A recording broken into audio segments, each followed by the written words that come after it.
a Dani, ela é uma pessoa que entende demais de nutrição, uma referência na nutrição, pelo menos para mim. Entende muito de suplementação, sempre fala, sempre é coerente com bioquímica, o que para mim é interessante, porque a nutrição, ela não tem como ser distanciada da bioquímica, né? Ela é parte intrínseca disso. Então, entender os caminhos bioquímicos, entender tudo isso é muito importante para quem fala de nutrição. Por isso que eu gosto da Dani, né, Dani? A gente super se entende, né? Se deixar, a gente fica 3 horas conversando. Não Exatamente, não é à tem toa que você como. é minha mentora, né? E aí, o que a gente veio falar aqui hoje para vocês, que é um tema que acabou sendo polêmico de ontem para hoje, que é a relação dos estudos clínicos na nutrição. Por que existe essa... Por que a gente bate tanto cabeça, Dani? Fala o que você acha. Eu comentei com a Ana que eu vi o vídeo dela ontem, 11 horas da noite. E para mim foi, em primeiro lugar, um bálsamo, assim, porque eu falei, meu Deus, até que enfim alguém, né, que tem não só coragem de abordar isso, não no sentido de denegrir a imagem da outra pessoa, não é isso. Mas no meu ponto de vista, a gente tem bastante viés dentro desse contexto, né, das evidências científicas em nutrição, por vários pontos, e eu tenho alguns principais que me chamam muita atenção. O primeiro deles são as variáveis que acabam sendo ignoradas. Essas variáveis, elas são ignoradas exatamente por conta do olhar que existe nos trabalhos científicos voltados para a área da saúde. A nutrição e a medicina, elas estão muito integradas, né? Por quê? Se você tem uma má oferta nutricional, você vai ter um desequilíbrio metabólico que culmina numa doença. Esse processo, ele é basicamente, tá? Eu vou falar bem grosseiramente, ele é basicamente ignorado. Por quê? Porque a doença que é base para as pesquisas científicas, para o desenvolvimento de um medicamento para controlar essas doenças e, com isso, aumentar a sobrevida da pessoa, né, dos indivíduos. Então é assim, e aí você me corrige se eu estiver errado no raciocínio. Então, tudo que vem antes da doença acaba sendo ignorado, né? Por quê? Porque são variáveis importantíssimas. Só que na nutrição a gente não pode ignorar isso. Do mesmo jeito que a gente não pode usar o olhar médico para a doença, né? Para desenvolver um medicamento, a gente não pode usar esse olhar dentro do desenvolvimento das pesquisas com nutrientes. Então, esses dois pontos são os pontos mais importantes que acabam sendo deixados de lado na hora que a gente fala de dieta, na hora que a gente fala de suplementação, na hora que a gente fala de estilo de vida e todo o processo de desenvolvimento de doença, né? Então, eu acho que quando a gente fala, eu lembro quando eu vi essa pirâmide a primeira vez, eu falei, gente, não tem como você usar isso no processo total da análise A Dani está nutricional, né? falando da pirâmide da hierarquia dos estudos clínicos, para quem Sim, não sabe do que se trata. mas aí olha lá o IGTV da Ana que tá brilhante e depois qualquer coisa a Ana coloca aqui de novo para vocês, eu ponho também no meus stories. Então, quando eu olhei essa pirâmide, eu falei, gente, a gente não tem como transpor o olhar para o desenvolvimento de medicamento, a análise para o medicamento, de um trabalho feito com medicamento, trazer isso para a parte dietética. A gente não faz isso, não deveria, né? Fazer nem com suplementação, imagina com dieta. Mas a gente enfrenta isso com a suplementação também. Ao invés de se levar em consideração o processo bioquímico para pensar em suplementar, a grande maioria dos profissionais usam um raciocínio medicamentoso. E, gente, isso é um contrassenso. Você fala, não, por favor. Então, eu acho que a gente acaba... a minha visão diante disso é a falha no discernimento em relação a esses pontos. E posso estar Sim, errada. e isso é perigoso, Dani, porque quando nós não conhecemos, nós aceitamos qualquer informação. que vem. Então, quando você Exato. estuda na internet, alguém falando, você escuta na internet, alguém que, sei lá, é escutada por milhões de pessoas como referência da nutrição, e a pessoa fala de estudos clínicos randomizados de um alimento, a pessoa fala, ok, eu acredito. Só que isso é um problema cognitivo. Você aceita porque você não sabe o que é, mas Não conhece. hoje eu decidi, ontem, né, decidi falar, pessoal, se uma pessoa fala de estudo clínico randomizado de um alimento, desconfie, porque isso praticamente não existe. E isso leva ao raciocínio que eu sempre falo, acho até cansativo, né? Quem é meu mentorando, quem é meu aluno, tá cansado de ouvir isso. Quando eu escuto alguém falar assim, por exemplo, colágeno não serve para nada, né? Ao invés de tomar um whey protein, come carne. Eu penso, tá ignorando todas as variáveis. Em primeiro lugar, né, falando do colágeno da glutamina, por exemplo, que não serve para nada, é exatamente o raciocínio medicamentoso que a gente fala. Eu vou fazer uma pesquisa e vou usar colágeno com o intuito de para ver se cresce cabelo. Ajuda a crescer, mas vou fingir que não ajuda. Aí eu uso lá, eu vejo um mês, 30 dias de uso de colágeno em 25 pessoas, né, usando 10 gramas, que é a dose sugerida, e quero avaliar se cresce cabelo. Passou os 30 dias, lá as 4 semanas, da pessoa tomando 10 gramas de colágeno, eu vou medir o crescimento, né, capilar dela. Daí eu vejo que não cresceu. E aí, desses 25 participantes do estudo, 5 tiveram queda de cabelo. Qual é a conclusão do estudo? Colágeno não Causa. faz crescer cabelo. Uhum. Colágeno pode ser, é uma hipótese que colágeno faça cair cabelo. Ou Uhum. seja, colágeno não serve para nada. Então, o grupo que estudou isso não levou em consideração onde realmente existe estrutura de colágeno e onde esse colágeno realmente poderia atuar. Isso em primeiro lugar. Em segundo lugar, não foi levado em consideração meia-vida celular. Qual é o tempo médio de crescimento de cabelo? Se eu não sei o tempo médio que o cabelo leva para crescer, já que ele é um conjunto de células, eu não tenho como estabelecer um tempo. Eu só tenho como estabelecer um tempo quando eu sei quanto tempo é para renovar essa célula, né? Uhum. Bom, isso é outra coisa. E aí, por fim, 30 dias, gente, de um alimento ou de um suplemento, não tem como você fazer, né? Sim. Porque a resposta não é imediata como é no medicamento. Uhum. Então, eu sei que colágeno não faz crescer cabelo, mas como ele é um nutriente, eu preciso ver se ele não está envolvido em outro processo fisiológico para ver se ele serve para outra coisa. Eu não posso falar que ele não serve para nada, Uhum. É a né? mesma questão da glutamina, que fala, a glutamina não serve para nada porque ela não faz aumentar músculo. Então, quem faz isso, quem fala isso, não aumenta a performance esportiva. Você joga seu dinheiro no lixo. Mas você está olhando também assim, né? Você quer que, sei lá, o sapo suba na árvore. Não é esse o intuito do nutriente. Se você estudar aonde temos mais glutamina, né? No intestino, então vamos estudar a função da glutamina no intestino, No não intestino. na parte de performance física, enfim. E você sabe que, olha só que louco, quando a gente estuda glutamina na performance física, a gente tem um raciocínio, a gente que é da parte de análise metabólica. Não estou falando da nutrição clínica ou da nutrição esportiva diretamente, tá? Mas a gente que estuda processo metabólico, o que a gente pensa? Bom, um atleta, estou falando de atleta de elite, ele faz overtraining, sempre. Ele está sempre em overtraining. Ou seja, ele está sempre mais do que o máximo da capacidade do corpo.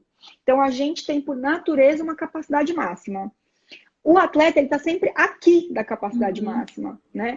Ou seja, ele levando o corpo à exaustão, ele está encurtando o tempo da célula. O corpo é inteligente. A gente falou disso recentemente, né, Ana? O ser humano, ele é uma máquina especializada em sobreviver. Então, o que o corpo faz? bom, se eu estou indo mais do que a minha capacidade máxima, eu tenho o meu sistema imunológico deprimido, né? Ele está comprometido, porque eu também tenho uma capacidade máxima de proteção do corpo, né? Do sistema como um todo. Bom, então, se eu passo do meu limite, eu vou demorar para recuperar. O que a glutamina faz? Ela aumenta o suporte imunológico e você recupera mais rápido. Se você recupera mais rápido, você está pronto mais rápido para fazer de novo. Então, sim, você melhora a sua performance. Só que não é uma melhora direta, como uma testosterona. Então, não tem como você comparar a glutamina com testosterona. Mesmo porque a Entende? metodologia científica do estudo, ela importa. Então, se você pega dois grupos, dá glutamina para um, não dá para o outro, e compara o quê? Ganho de massa muscular, vai ser Não é nada. inconclusivo, não vai ter diferença, entendeu? Por quê? Porque você está assim, dando remédio para dor de cabeça e você está medindo quanto cresceu da unha do pé. Não é É, a mesma coisa. Então, é, é muito difícil também a gente querer que as pessoas entendam de metodologia científica para interpretar os estudos perfeito. nutricionais. Então, assim, a gente só lê a manchete. Quem bebe vinho vive mais. Mas como que foi feito isso? Que grupo que foi investigado isso? Teve um grupo controle? Como que é? Porque a maioria dos estudos que são utilizados na nutrição são os estudos observacionais, né? Por Mesmo quê? porque, mesmo porque isso quando você falou, eu vou ter que te cortar, senão vai fugir. Sim. Quando eu vi isso no seu vídeo, a primeira coisa que veio na minha cabeça foi biópsia. Eu falei, gente, tem muita coisa que depende de biópsia. Você deixaria ele pegar um pedaço do seu quadríceps? Ah, não, em nome da ciência, eu vou deixar você pegar um pedaço do meu quadríceps. Pode pegar. Não vai deixar. Não, e antes desse entrave, Dani, todas as pesquisas que são feitas em seres humanos, até você aplicar um questionário, você tem que submeter essa pesquisa para aprovação de um comitê de Comitê de ética, ética. para Meu você trabalho de garantir, conclusão foi né? de Então, campo. assim, É. nunca as pessoas falam, por que não testa em prisioneiro? Quem fala isso não entende que existe um comitê de ética, que existe ética, que depois da guerra foi necessário fazer. Depois de vários estudos que, assim, estudos não, depois da aprovação de alguns medicamentos, utilizando prisioneiro de guerra, utilizando lá um monte de pessoas que era vulnerável, parou isso. Então, graças a Deus, nós temos um entrave ético que não permite que você faça uma biópsia numa pessoa saudável. Ou então que você coloque dois grupos de pessoa, um asmático e um sem ser asmático. Para um você dá remédio, para o outro você dá placebo. Isso não é ético. É E isso aí a aí. pessoa vai olhar e vai falar, lógico que é melhor. Comparou o outro tomando o remédio dele, não foi com placebo. Então, isso é você não É. conhecer de metodologia científica. E foi bom, ó, da glutamina, por exemplo, quando a gente fala de atleta e recuperação muscular, o certo seria, como você explicou brilhantemente no vídeo, se você pega dois grupos de atleta, né? Eu tenho dois grupos com atletas, e aí eles têm a mesma composição corporal, a mesma dieta, a mesma hora de sono, o mesmo tempo de sono e o mesmo tempo de treino, tempo e intensidade de treinamento. Aí eu pego, divido esses dois grupos que estão iguais, e para um grupo eu dou água e para o outro grupo eu dou glutamina. E aí eu vou avaliando sinais e sintomas dos dois grupos, recuperação e aumento da massa muscular dos dois grupos. Aí é justo. Por um tempo de 3 meses. Porque se eu quero ver recuperação celular, eu tenho que pegar a média de meia-vida da célula. 90 Sim, dias. mas o que eu vejo, Dani, dos nutricionistas que falam e falam isso na rede social, me mostra um estudo que compara desse jeito que você falou. Eles estão querendo ver um unicórnio manco, sabe? Ah, não, porque é uma coisa que não existe. Primeiro, porque fazer um estudo clínico é extremamente caro. Se você for pegar uma pessoa. E os estudos em nutrição, a pessoa precisa ser internada, porque senão ela vai para casa, ela vai comer uma coisa que ela não poderia comer. E para ela ser internada, pelo menos nos Estados Unidos, onde a maioria dos estudos são feitos, essa pessoa é paga. Então, se tem uma pessoa que é desempregada, ela vai entrar nesse estudo clínico. Por quê? Porque ela é legal, ela quer contribuir com a ciência? Não, ela ganha. porque ela vai ser paga e ela vai ser alimentada com a dieta ali, né? Esses dias o Dr. Souto ele publicou um estudo clínico randomizado que foi feito comparando a dieta cetogênica com a dieta plant-based high fat, que é uma dieta vegetariana, desculpa, low fat. Então foi cetogênica comparando com um vegetariano com baixo unicórnio manco anão, é isso mesmo. Bom, comparando essas duas dietas, e essas pessoas ficaram internadas por 10 dias, então veja também que ó, o período é curto, e Muito nesses curto. 10 dias foi controlado o que foi dado para essas pessoas. Então, imagina o quanto custou isso. E o resultado foi inconclusivo, né? Não, Foi um e só resultado. 10 dias. Mesmo que exista um emagrecimento, não é um emagrecimento, é esvaziamento de sacolema. Ou seja, você perdeu o líquido, né? A pessoa que está fazendo uma dieta cetogênica, ela está ingerindo muito menos fibra do que numa dieta vegetariana. Então, ela vai ter certamente redução dos episódios de evacuação contra muitos episódios de evacuação, né? Então, por exemplo, a pessoa que ingere mais carnes vai ter, em tese, mais sede. A pessoa que ingere mais vegetais, ela não vai ter tanta sede, né? Então, tudo isso é levado em consideração, né? Sim.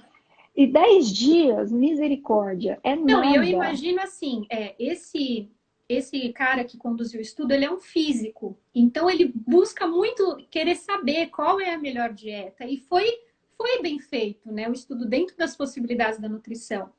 Só que não tem como a gente falar assim, mas Ana, as pessoas me falam, mas cadê o estudo científico falando que eliminar o glúten vai ser bom para quem não é celíaco?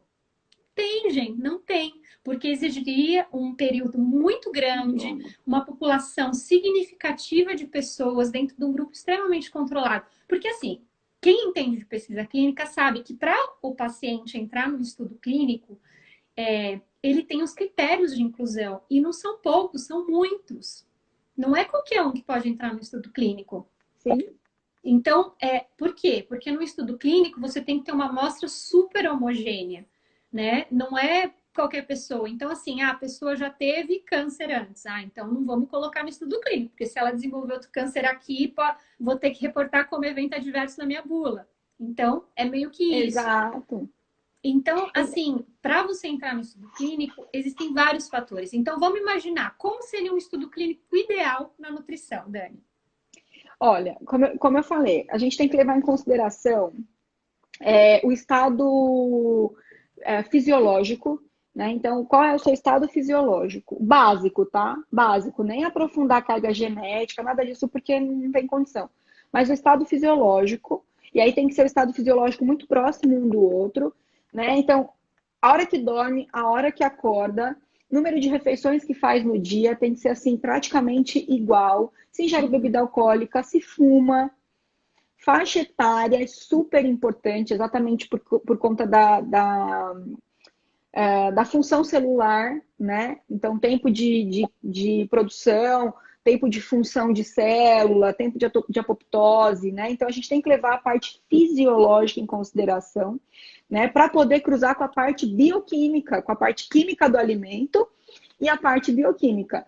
E levar em consideração o tempo de meia-vida, oferta, estado gastrointestinal tem que ser igual para todo mundo. Então, a mastigação tem que ser igual para todo mundo, o estado gástrico igual para todo mundo e a função intestinal igual para todo mundo. Ou seja, a gente. E o mais importante, não o mais importante, mas um ponto muito importante, que é uma discussão que eu tenho muito pesada com muita gente aqui no Brasil. A região. Gente, você vai pegar um grupo que é do Rio Grande do Sul e vai fazer o mesmo estudo com a galera do Pará? Pode parar. Pode parar. Porque assim, a gente tem uma extensão geográfica muito grande. Estou falando Brasil, né? Então imagina que a galera do Pará tá na linha do Equador, é a parte mais quente do globo terrestre. E a galera do Rio Grande do Sul tá mais ao sul, já tá para baixo do trópico, já é mais frio. Ou seja, a biodisponibilidade dos nutrientes é um lá em cima, a disponibilidade dos alimentos é um e a disponibilidade dos alimentos no sul é outra. É a mesma coisa você fazer um trabalho científico com alimentos no Japão e querer impor, né, transpor essa conclusão para alguém que mora no Mato Grosso do Sul, aqui, sabe? Mais para o interior de um continente tropical. Você fala, não tem como, entende? Então, assim, dá para usar uma situação ou outra? Dá, desde que a gente leve em consideração toda a parte fisiológica e bioquímica das questões, né? Aí a gente consegue usar alguma coisa. Por exemplo, tem situações que são incontestáveis, tipo, a proteína do leite de vaca tem uma estrutura química semelhante à do leite materno, porém numa concentração maior. Logo, todo ser humano vai ter dificuldade para digerir. Mas todos eles vão ter reação a não. Quem vai se beneficiar e quem vai ser prejudicado? Tem que levar em consideração o trato gastrointestinal. Então, gente, são várias variáveis. Várias Mas aí, variáveis. Assim, o que me perguntaram que faz todo sentido. Então, assim, se a gente não pode se basear no topo da pirâmide para a nutrição, que são as meta-análises e os estudos controlados randomizados. No que a gente vai se basear, Dani? Como você vai conseguir separar o joio do trigo no que é bom e o que é ruim para você basear as suas escolhas? Então, eu pesquiso primeiramente sempre a meta-análise, porque eu quero um apanhadão, eu quero o máximo de evidência possível. E aí sim eu vejo o que eles levam em consideração, do tipo o estado fisiológico, né, do N, o tamanho do N, o estado fisiológico do N, e se a relação do que eles estão pesquisando faz sentido para aquilo. Tipo, se eu sei que glutamina está diretamente ligado à imunidade e eu vejo no desenho do trabalho que não está citado a parte imunológica, não faz sentido, né? Então você tem que levar em tem que ter as consideração. entrelinhas do estudo, né? Tem que ler, acompanhar. Exato. Porque assim, você pode pegar um trabalho que o título dele seja Eu quero ver se glutamina faz crescer cabelo.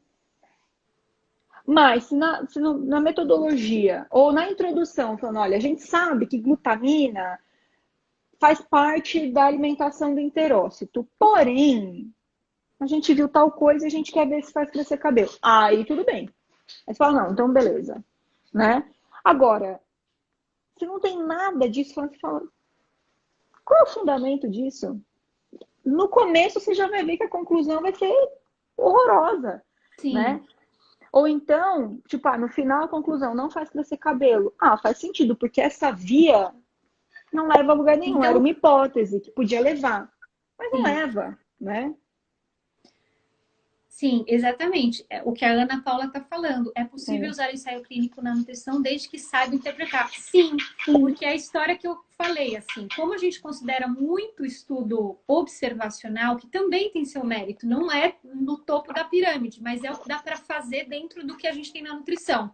Um exemplo de um estudo observacional absurdo.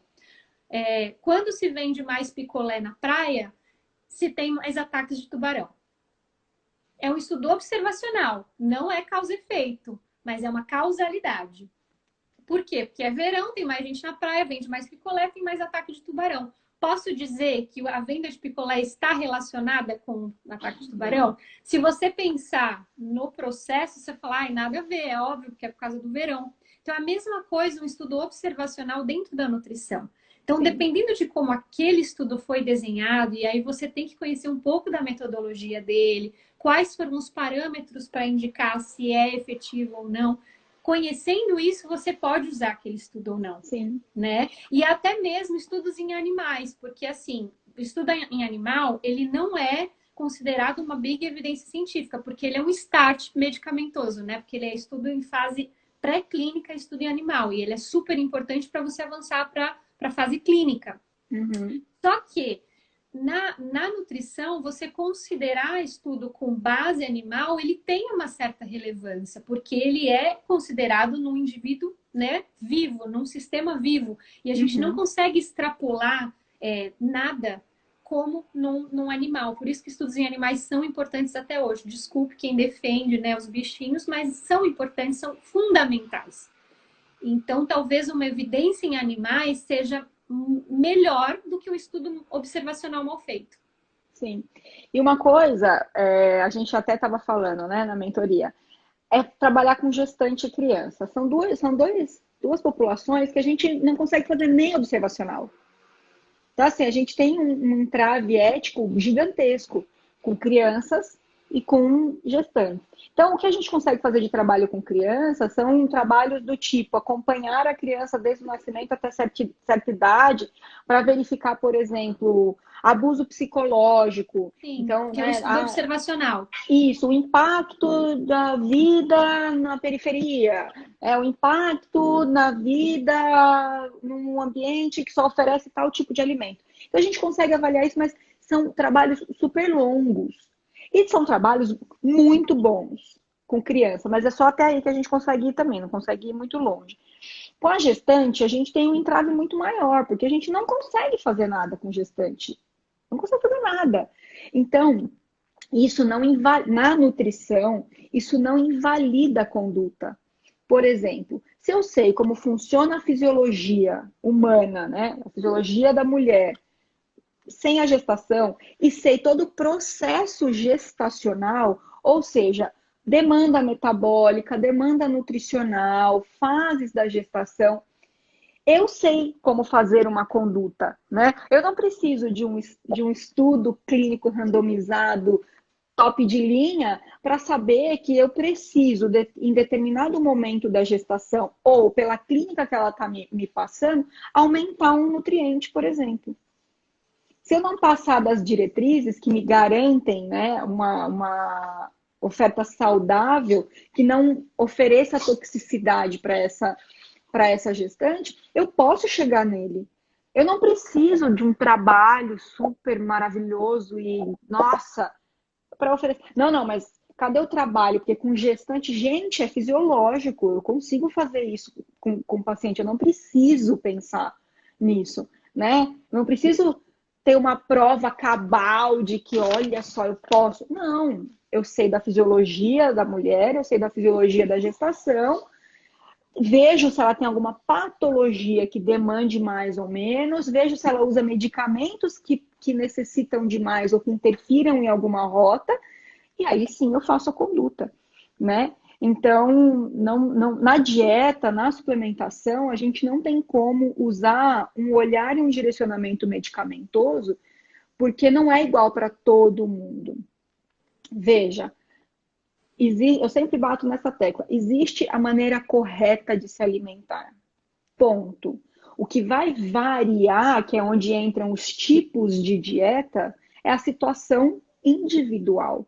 Então, é a situação. Não é que a dieta tem que ser individualizada. Não é isso. A dieta ela pode ser igual para todo mundo, do Oiapoque ao Chuí. Pode ser, independente de onde você esteja vivendo neste globo terrestre. Não importa. Existe o jeito certo de se alimentar. A individualidade da dieta ela é diretamente ligada à sua individualidade. Ou seja, o seu estilo de vida determina como vai ser manejada essa dieta. Como vai ser manejada a oferta de alimentos que te supram de nutrientes. É isso, né? Por isso não dá para fazer como medicamento. Por exemplo, 500 miligramas para todas as pessoas do mundo. Não é igual. Mesmo porque o objetivo principal de um estudo clínico randomizado de um medicamento é você avaliar não só a eficácia, mas também o que esse medicamento causa como evento adverso, se vai causar uma má formação fetal, se vai causar algum problema hepático, igual o caso do Viagra, né? O Viagra ele era um medicamento sendo estudado para hipertensão pulmonar. E descobriu-se um efeito adverso muito do benéfico para os homens. E aí o Viagra virou algo assim que vende muito para disfunção erétil. Então foi o efeito colateral que é o que é observado em grandes megatrials. Então, assim, a Ana pergunta assim, então considera ou não considera, né, a pirâmide, o topo da pirâmide da hierarquia de estudos para nutrição? Considera, só que sabendo que um estudo clínico randomizado na nutrição é um unicórnio branco. É difícil de encontrar, não existe. Então, assim, a gente não pode descartar a importância dos estudos observacionais, que bem feitos, eles são uma evidência clínica, sim. O ótimo não pode ser inimigo do bom. E Exatamente. dependendo do tipo, é assim, ó, eu sempre penso, quando eu estou lendo um estudo, eu tenho praticamente uma sociedade com a Gabriela, que foi minha estagiária, a Gabi fez mestrado na USP e tal. E a gente discute muito isso, a relevância dos estudos. Então eu sempre falo para ela, né? Porque a gente discute muito o impacto da revista, né? O impacto da publicação, onde foi publicado. Eu falo, olha, eu tenho na minha vida pessoal, na vida inteira, que o ótimo não pode ser inimigo do bom.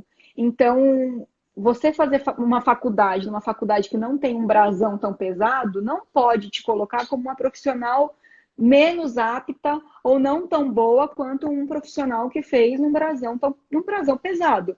Você tem que levar em consideração o que tem de conteúdo ali. Então, quando a gente fala de trabalho, lógico que eu vou olhar para a revista que ela foi publicada. Só que, se eu leio o trabalho e vejo que ela foi publicada numa revista de alto impacto, mas o conteúdo não tem impacto, ou seja, ele leva nada a lugar nenhum e ainda coloca em xeque alguma coisa que na prática funciona, porque você não levou em consideração a parte bioquímica, fisiológica, biológica, você fala que adiantou você ser publicado numa revista tão boa. E Então, uma pergunta assim, meio que para fechar isso, né, Dani? Assim, como você consegue não buscar ler só o que valida o que você conhece? Porque a gente busca sempre validar o que a gente acredita. É inato de todo ser humano. Eu sou assim, eu gosto de ler o que eu acredito que é verdade. Então, para mim, assim, eu gosto de ler que o suco verde faz bem, por exemplo, porque é uma coisa que eu acredito. Agora, se eu leio alguma coisa, o suco verde faz mal, eu fico brava. Como a gente consegue aceitar o que é verdade, não somente validar o que a gente acredita? eu tenho uma dificuldade grande em fazer isso. Todo mundo. Veja, não é uma dificuldade em aceitar aquilo que invalida o que eu acredito, não é isso. É que eu tenho, por natureza, ser cética. Então, eu acho, sinceramente, que é um defeitaço, tá? Isso não é uma. Isso, e não é um defeito bom, sabe? Do tipo, eu sou perfeccionista, é um defeito bom. Não, é um defeito ruim, porque enquanto você está falando, eu estou aqui pesquisando. Eu tenho isso. Mas o que me faz não ler só uma coisa é colocar em xeque tudo, porque na nutrição, como eu sou nutricionista, sou professora, e eu nado contra a corrente, porque eu falo muito de suplementação, porque eu acho que, acho não, para mim é certo que a suplementação, ela faz parte da dietoterapia, ponto final, né? Porque eu estou falando de nutriente. Ele vai vir do alimento, mas ele também vem do suplemento. Então, faz parte, né? Então, eu sempre coloco isso em xeque. Eu falo, peraí, se estão falando, eu quero ver o que é.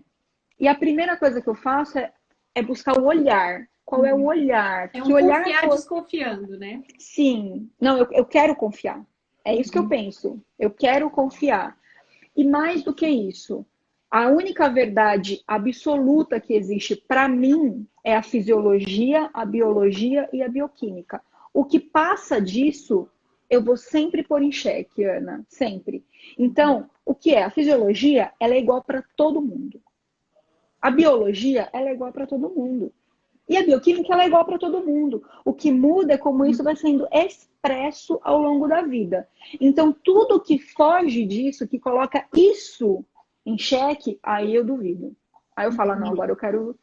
Então, se eu posso te dizer que no que eu acredito nesses três pilares: fisiologia, biologia e bioquímica. Ponto. Então, eu vou sempre É a pensar base de isso. todas as ciências, né? Assim, na área de biológicas. Então, assim, biológicas, ela deveria ser uma área que, assim, primeiro, não é uma ciência exata, né? Então, se você dá água para uma pessoa, reage de um jeito, você dá água para outra, reage de outro, totalmente diferente. Então, não é uma ciência exata. E a gente quer essa exatidão quando a gente dá um alimento para uma pessoa, né? Quer que seja igual. Então, não tem. Primeiro, não é ciência exata, eu sempre falo isso. E segundo, é você saber que existem essas variáveis, saber que existe Sim. uma predisposição genética. Então, tem pessoas que tomam vitamina D de suplemento e a vitamina D sobe no sangue. Tem pessoas que tomam suplemento e não sobe. Não sobe. Porque existe uma individualidade genética, existe um Sim. perfil genético que está ali comandando isso. Então, a nutrição, eu acho que está assim, virando, ou é esse bolo, né, que o cara lá do Tribo Forte fala, que é low carb para todo mundo, é carne para todo mundo e é isso. E para o público que ele fala, eu acredito que, ok, porque se é um público que faz tudo errado, pelo menos está comendo comida de verdade. Certo, isso, Certo? exato. Só que no nível que eu acho que as pessoas com as quais a gente fala, é um nível que a pessoa, assim, ela não precisa perder 20 quilos, né?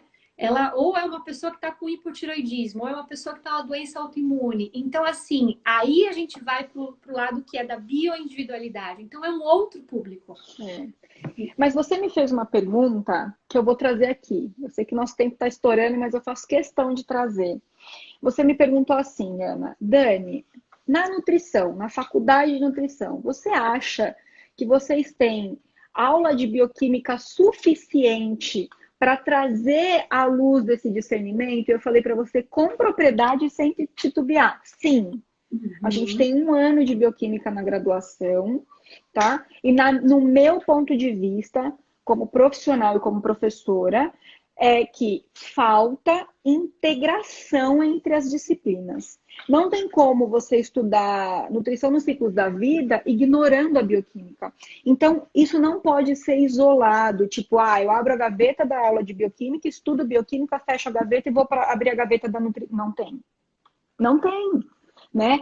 Quando você vai fazer técnica dietética, que é uma aula, às vezes eu falo com você achando que você é nutricionista. É uma aula onde você aprende as técnicas de cocção, as técnicas de pré-preparo e preparo dos alimentos. Isso tem tudo a ver com fisiologia e bioquímica. Porque no meu último post, eu falo de uma pessoa que não tem estômago. Então, bioquimicamente falando, fisiologicamente falando, ela vai ter alterações, necessidades bioquímicas que o preparo do alimento vai fazer toda a diferença. Então, estudar de modo isolado é que é o grande erro da graduação. E talvez não o erro da grade, mas o erro da condução das aulas. Sim, eu perguntei isso para você, Dani, porque assim, eu fiz 6 anos de farmácia bioquímica. Então, eu tive 1 ano de bioquímica, 6 meses de biologia molecular, 6 meses de heterocíclicos, 1 ano e tanto de química orgânica. Então, assim, a gente entra na bioquímica num nível que eu não me considero ainda especialista em bioquímica, porque bioquímica é tanta coisa que eu vejo que, assim, é impossível você falar, eu sei tudo de bioquímica, eu estudei bioquímica, sabe? Então, eu sinto que não dá para você saber todos os pormenores da bioquímica. E por ser uma área que a gente acaba meio que patinando, porque é difícil pra caramba, eu achava que eu amava até eu entrar na faculdade, né? Depois eu falei, não quero ver mais essas coisas, pelo amor de Deus. Então, a gente patina porque é uma coisa muito desconhecida, né? A questão, Ana, é que as pessoas vão brigar comigo que eu fico te interrompendo. Mas, assim, a questão é assim, não precisa saber todas as etapas do ciclo de Krebs. Você precisa saber para que ele serve, que nutriente ele demanda e de onde vem esses nutrientes. Como é que você vai oferecer isso para o indivíduo, né? Então, a gente discutiu da cadeia de transporte de elétrons. Você não precisa saber todas as etapas, mas se você sabe para que serve, como funciona e quais os nutrientes que estão envolvidos, você está 50 passos na frente de qualquer profissional. E aí, se você transpõe isso para a parte de técnica dietética, por exemplo, você sabe como otimizar essa função. Gente, é brilhante. Então, sim. E lógico, eu falo, a graduação são os primeiros 4 degraus da escada que você vai subir na sua carreira. Não tem como você adquirir todo o conhecimento necessário na graduação. Mas isso não quer dizer que você não saia preparado. Você sai minimamente preparado. Porque você sabe onde buscar também, né? Você teve contato e sabe onde buscar. Então, para mim, Exato. ter uma graduação é fundamental. Eu não sou da turma que acha que não serve para nada. E assim, eu abomino essa onda que está na internet agora de que não serve para nada fazer faculdade. Não, o Né? importante é você ser rico, bem-sucedido, viu? A faculdade não serve para nada. Não, não. É tipo isso, sim, né? Como é que você porque vai aí falar? você não tem senso crítico para você avaliar o que vem por aí, o que tem que ser feito. Então, independente de qualquer coisa, quem fala sobre saúde, quem é um influencer na área de saúde, a gente acaba sendo, porque a nossa cara está no Instagram. A gente está Sim, falando sobre saúde para pessoas que estão dedicadas nas vidas delas para outras coisas. Então, elas sim, consideram o que a gente fala como certo. Eu acho fundamental para alguém que fala de saúde ter um background de saúde, né? A não ser que a pessoa tenha uma vivência naquela coisa que ela fala que é muito forte, que também eu acho super válido, né? Então a pessoa ela é formada, sei lá, em direito, mas ela tem uma doença autoimune, ela estuda sobre isso. Ela sabe também, né? sim, sim. Ela não sabe os pormenores, mas ela entende o processo, que às vezes entende até melhor que o profissional que sabe os pormenores. Então, isso eu acho também muito importante. Sim. E outra, a pessoa que tem uma doença autoimune, a gente sabe disso, ou qualquer outra doença, ela passou a vida frequentando médicos, né, Ela se educou profissionais, de alguma forma, ela né? se educou. Então, ela foi Exatamente. adquirindo informações, ela foi pesquisando, ela foi sendo preparada, ela tem uma base mínima para interpretar o grosso quando ela pesquisa por fora. Então, são anos de capacitação em relação àquilo. Agora, ela saber sobre isso não significa que ela é uma profissional da área. São coisas diferentes, né? Então, eu sempre falo isso, por exemplo, para os meus alunos, né? Por que as pessoas que lutaram contra o peso hoje são influencers de perda de peso nas redes sociais? Porque elas passaram anos se capacitando para isso. Diferente de muito nutricionista que prescreve estratégias nutricionais sem nunca ter testado. Então eu sempre falo para eles, olha, você quer prescrever jejum intermitente? Faça o jejum intermitente, sinta o que o jejum vai te proporcionar. E aí você aplica, né? Então todas as estratégias dietéticas possíveis, faça. Aí entra uma meta-análise. Pega uma meta-análise com todas as dietas e pratica. E aí sim você pode Mas com aplicar. um porém, né? Sabendo que o que funciona para você não necessariamente, obrigatoriamente funciona Vai para o funcionar para o outro, outro. né? Sim, Com esse porém. Porque o N desse estudo é muito pequeno. é É um, você. sou eu. Funcionou para mim Sim. mudou minha vida, o chá, o suco verde. Mas para outra pessoa, o suco verde pode fermentar, pode ser uma droga. E você ter esse discernimento, eu acho que te faz entender e querer saber mais, né? Sim. Pô, não funcionou, funcionou para mim, mas não funcionou para o João. Vamos pesquisar por que, que isso que foi tão bom para Porque, mim não funcionou para ele. E aí essa curiosidade que desperta essa sim. curiosidade científica. E não só isso, te faz entender os trabalhos. Porque, por exemplo, se eu quero aplicar um jejum com alguém, ou qualquer outro tipo de estratégia nutricional, mas eu não senti a dificuldade, as variáveis, o hábito, a incorporação disso na minha rotina, o preço que isso tem. Preço real, preço em tempo, preço em dinheiro, preço em convivência social. E quando a gente fala de estratégia dietética, todas essas variáveis contam. Eu quero fazer a dieta do Mediterrâneo, mas eu moro em Goiás. Gente, eu não tenho como fazer dieta do Mediterrâneo morando em Goiás. Você consegue entender? Sabe? Eu não vou ter noz pecan e peixe de água fria, selvagem. Cara, eu só vou ter peixe de cativeiro, eu vou ter peixe de rio. Eu não tenho mesmo peixe do Mediterrâneo. Você entende? Então, qual o preço que a pessoa vai pagar? O profissional de nutrição que não faz isso está 50 passos para trás. Sabe? Não tem Não como. considera o contexto, considera a ideologia de A que isso ideologia. serve para todo mundo. E aí é onde ele tem muita dificuldade de interpretar estudos. E aí ele se ampara só na pirâmide da evidência científica. Entende? Então, se eu posso fechar isso com você, eu acho que é isso. A clínica é soberana e ela só é soberana porque ela tem um tripé né? Eu falo, é o trio ternura da nutrição, que é fisiologia, biologia e bioquímica. Então, não tem como fugir disso. Quem foge Uhum. disso vai ter muita dificuldade com a tal da evidência científica. Uhum. Perfeito, Dani, perfeito. Super concordo com você. Obrigada por topar fazer essa live comigo, né? E assim, eu acho que é legal para a gente colocar uma pulga atrás da orelha das pessoas que, quando ouvem, tem um estudo clínico randomizado, a pessoa fala, então eu tô coberta, então tá certo. E na verdade, não, né? Então É, a ideia é só colocar uma pulguinha ali atrás da orelha para a gente saber questionar. E independente da sua formação, independente de qualquer coisa, se você desconfia, questione, né? Não é porque a pessoa tem 1 milhão de seguidores que ela está falando que é certo. sim,